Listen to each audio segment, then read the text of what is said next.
everyone, and welcome to Ageless Inspiration. This is where we sit down with extraordinary people whose lives have shown us that the strength of the human spirit and remind us that hope and possibility are really always within reach.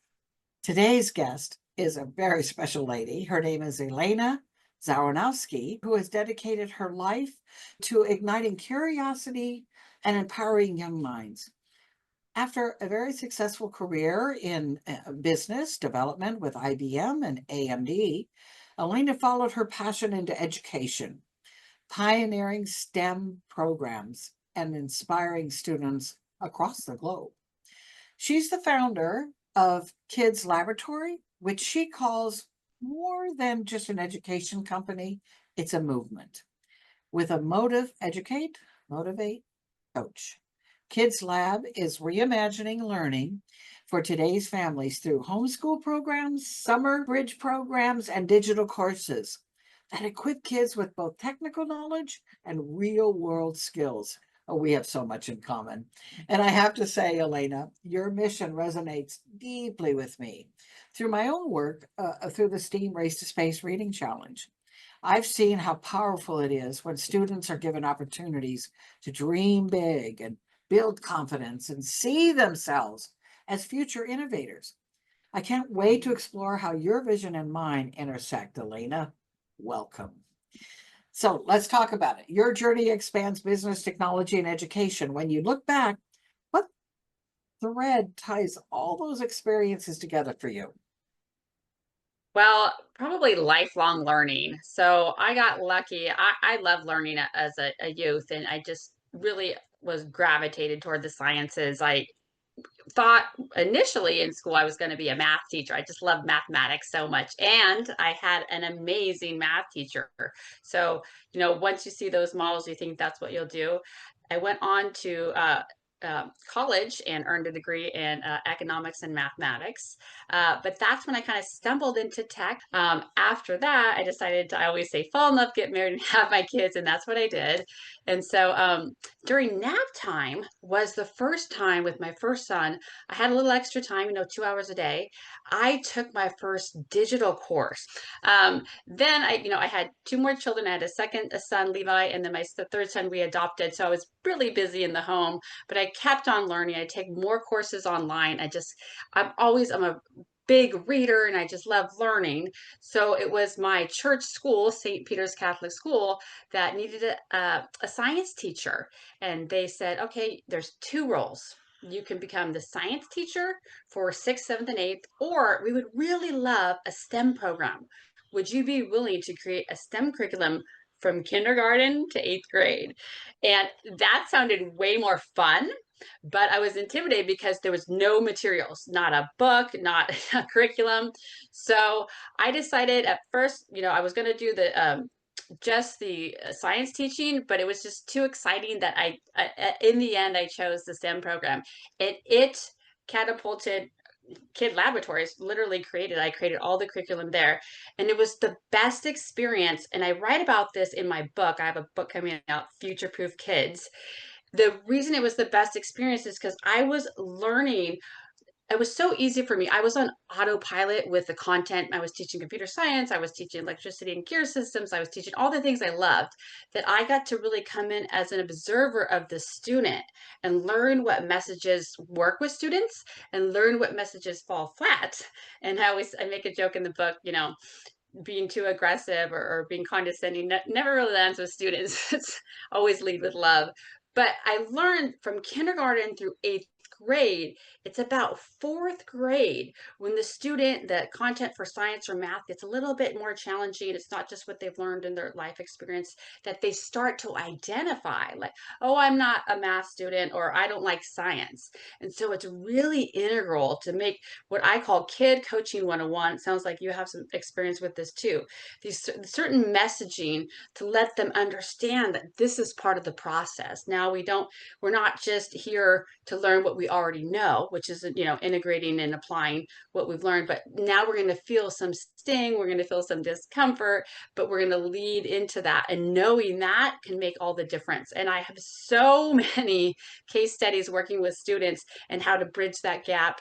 It's just like, if we take the time to do a little bit of investment and who this, character development and goal setting, and in parallel help them with, these hard skills, the digital literacy, the financial literacy, I'm a huge advocate for.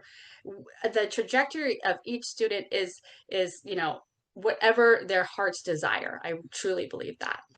Elena, let's consider this audience a little bit. These are a lot of grandparents. Okay, they care tremendously about their grandchildren.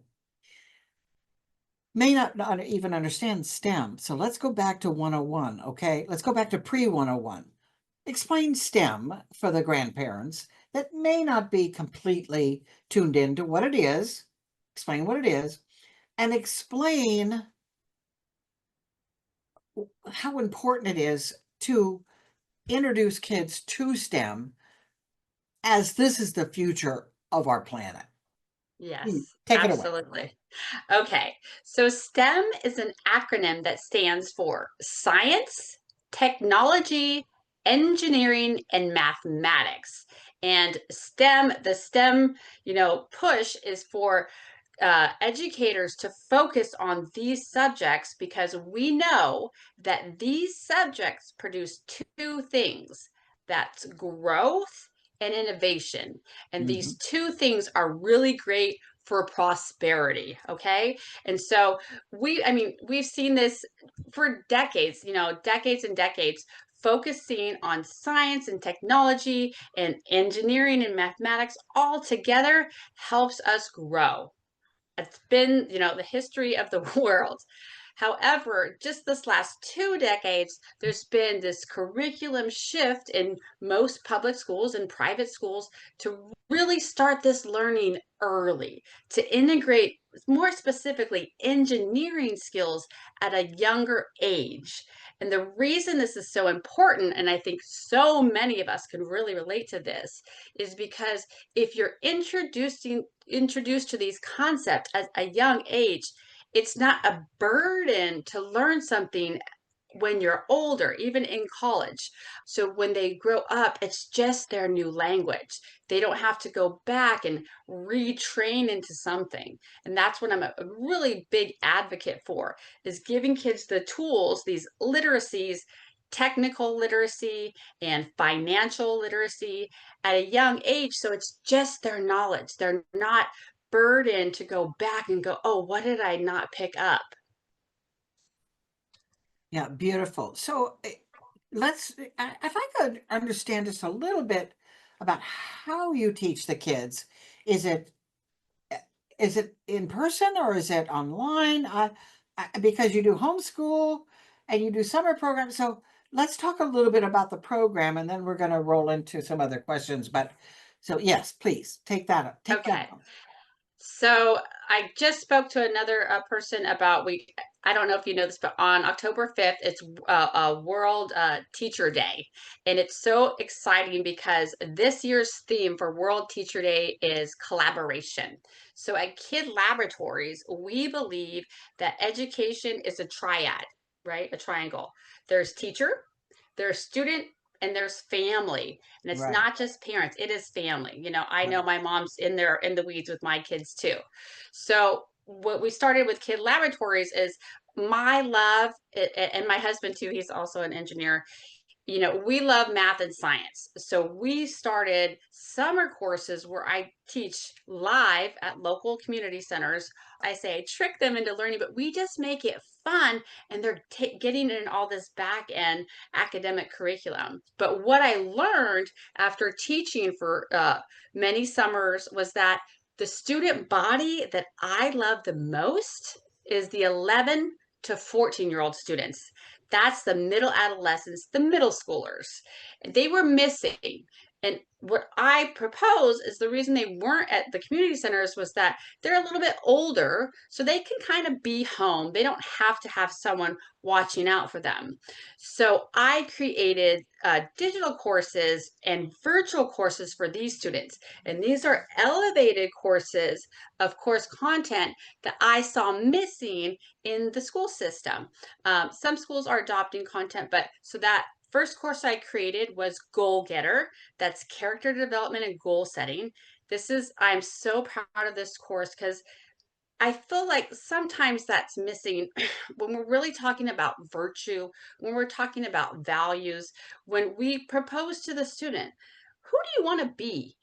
And give them tools to define who they want to be, help them outline what are their character strengths, where could they grow? And it's just a fun, phenomenal class. We have a green screen, we do a future you activity, and we create a goal manifesto and a dream download. So I integrate some of my tech concepts in this new kind of pioneering way. So they'll map out essentially their commitment for the next academic year. That covers it beautifully. So Okay. through Kids Lab, you're helping students build technical skills and life skills, is what I'm hearing. Mm-hmm. And through the STEAM Race to Space Reading Challenge, we're inspiring kids to see themselves as future innovators. We take them to live, we took them to NASA JPL Jet Propulsion Laboratory. We're taking them this year to SanDisk, where we reward the students that go above and beyond for hands-on experience with engineers, scientists, technologists. We really do a good job of bringing that. So how do you see opportunities for programs like yours to complement each other in preparing for the next generation? How can we do something together? Oh, let's do something together. So, a program I ran 2 years ago, I called Goals and Grace. Um, and what I did sounds very similar, and your program sounds very similar. And actually, the first role I took as an educator was in a school in Escondido. And I built their first introduction to engineering course, and I did something very similar to what you did. I taught a lesson on, let's say, architecture or structural engineering. And then I asked a friend or a family member who was a structural engineer, a parent, to come in and do like a 15 or 20-minute presentation because I think we probably agree. This is what I believe. And there was an article written about me in this concept. I believe in circle of influence. Yeah. Okay. And what I read was that the most number of engineers were coming out of Northern California. And one could speculate that was because there's many jobs there. But what I also thought kind of pushed that further was that if I'm little baby Elena or teenager Elena and I go for a sleepover at so and so's house and their mom or dad is an engineer, that expands my circle of influence. Okay. So those were just more options for those kids. So let's bring it back down to Grand Magazine. We just have this and then a closing reflection question. For parents and grandparents reading Grand Magazine and listening to this video, what's one way I mean, you've got background in education and hands-on experience. So what's one way they can spark curiosity and resilience in their kids and grandkids? What do you suggest? Yes. And I'll send this to you. I wrote a little 5 points here. First and foremost, lead with a story. Your grandkids love Yes. stories. It doesn't feel like it's over educating. It's just sharing your stories. Next point here is even if, because children are fickle, even if it appears that they are not 100% interested, it will stick. Just continue to share with your grandchildren. They Agreed. may feel, they may be aloof, but in 10 years, whatever your values that you've shared with them with your story or time, it will not only support who they are, but they'll remember. Then another thing I did at my church was a big hit for intergenerational activities was to allow them to teach you something. So we did this at my church where the Yeah. young person would bring some tech. right? And even if you're tech savvy, pretend, learn, like pretend to learn. Let them teach you and be inquisitive and ask and engage, and then you can share. This inner exchange is dynamic, and then they actually boost their confidence. The fourth thing I put down here was to make it visual and tangible. If you are having a conversation about finance, bring out a dollar bill, have a memory, think about a toy that you had at a certain age, and remember what price it was, and just kind of laugh and giggle about the differences of Sure. the time, just engage. So make it tangible, and then link your values, connecting money to patience and gratitude to being thankful, all those things that you're probably already doing, but just don't forget, and remember to link And it. realize it's part of a process. You know, Oh, absolutely. you may already be doing that, but you don't realize, just as you set this up so beautifully. And God, these last 5 points, I'd love to put in the front to make sure everybody sees it. I mean, it's brilliant and really well said and well worded. So, gosh, Elena, thank you so much for sharing your journey with us today. Listening to you reminds me just how aligned our passions really are. Kids Laboratories and the Steam Race to Space reading challenge may look differently on the surface, but at the heart, both are sparking imagination, building confidence, and preparing kids for a world of endless possibilities. And to everyone listening, I hope Elena's story reminds you, as it has me, that the human spirit is stronger than we think, and and that hope and possibility are always within reach. Until the next time, keep finding inspiration and sharing it forward. Thank you, Elena. Any last words you want to throw out, please do so now. I just appreciate your time. And I'm just going to say, if you're interested in exploring these topics more, please look out for my book, Future Proof Kids. It's coming out in December. I'm just really proud. I think they're a wonderful resource for, like I said, you mentioned homeschoolers, grandparents, or any parent that wants to, get a jump start and have these conversations with their kids. Thank you so Thank you, much. Elena. This has been awesome. I really appreciate it and look forward to getting that book. Great. Thanks so much, everyone. Have a great time, and we'll see you at the next Ageless Inspiration interview. Bye bye.